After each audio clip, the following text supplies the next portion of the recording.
2023 is here, and we have the first horror movie of the year in M3GAN.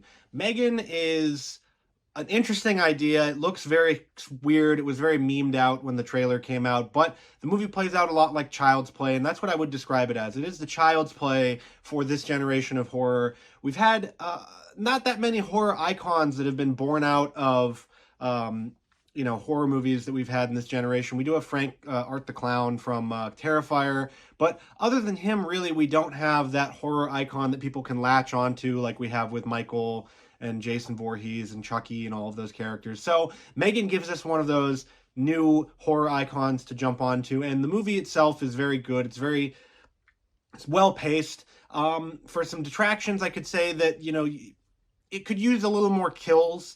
When I say it's well paced, it is well paced. It's only about an hour and 45 minutes long, but it really starts going towards the second half of the film. The first half of the film is a little more of a slower burn. Gives the relationship between M3GAN and our main characters, Katie and Gemma. Gemma is played by Allison Williams. Katie is played by Violet McGraw. And M3GAN is played by two people because she has a voice and a physical performance. And so her physical performance is Amy Donald, and then the voice is Jenna Davis, and then of course Ronnie Chang is also in the film as the sort of toy CEO executive that Gemma has to sort of butt heads about with M3GAN. And so the film follows that relationship with Katie. Katie obviously is orphaned because her parents die in an accident, and so her aunt Gemma has to take care of her.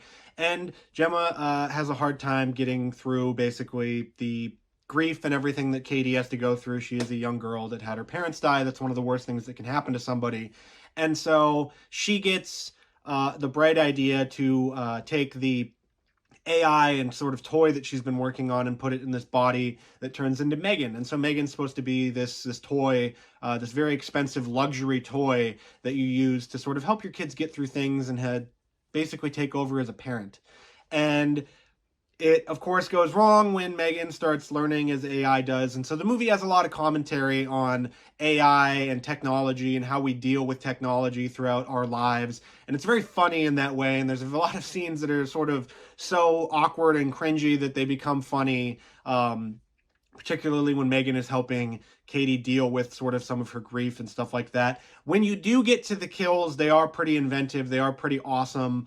Particularly the ones where M3GAN is just sort of, it's a robot that has really incredible, amazing strength, and she does some crazy things to people, particularly one kid that did deserve it. That's one of the kills in the movie where you're like, I really want this kid to get it. And so they do, and it's very satisfying. But outside of that, it does set up for a sequel. Obviously, this is a horror movie after all. And I wouldn't mind seeing a sequel to M3GAN. I wouldn't mind seeing M3GAN versus Chucky and seeing Chucky have the hots for M3GAN and Tiffany get all mad about that. But that's another movie for another time. Hopefully Universal does that.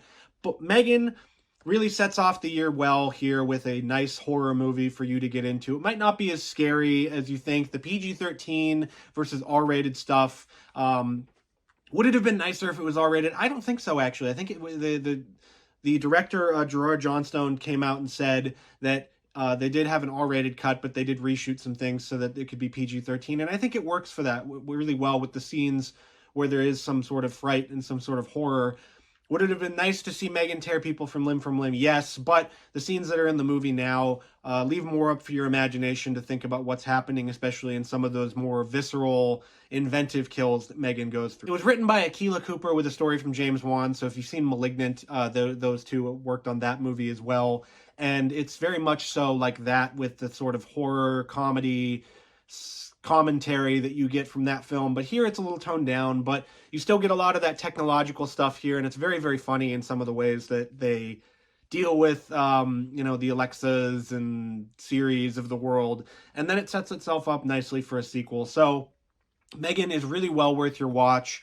If I had to give it a score, I would give it a 92 out of 100, and you can check it out in theaters this Friday, January 6th. It comes from Universal, Blumhouse, and New Line Cinema, so hopefully we have a new horror icon on our hands, and M3GAN is very successful, and we get a Halloween Horror Nights maze and everything about it, because this movie is a great way to start off 2023 for horror. It's going to show that horror dominates the box office. So let me know in the comments after you see M3GAN or what you're expecting, or if you're Happy to see M3GAN or whatever. If you thought the movie was bad, who knows? Let me know in the comments, and make sure to like, comment, and subscribe, and do all that YouTube stuff, because it really helps me out to know what you want to see. Stick around for more horror movie reviews and everything else behind me. We've got a stack of Blu-rays here to go over. So thank you for watching, and I will see you again real soon.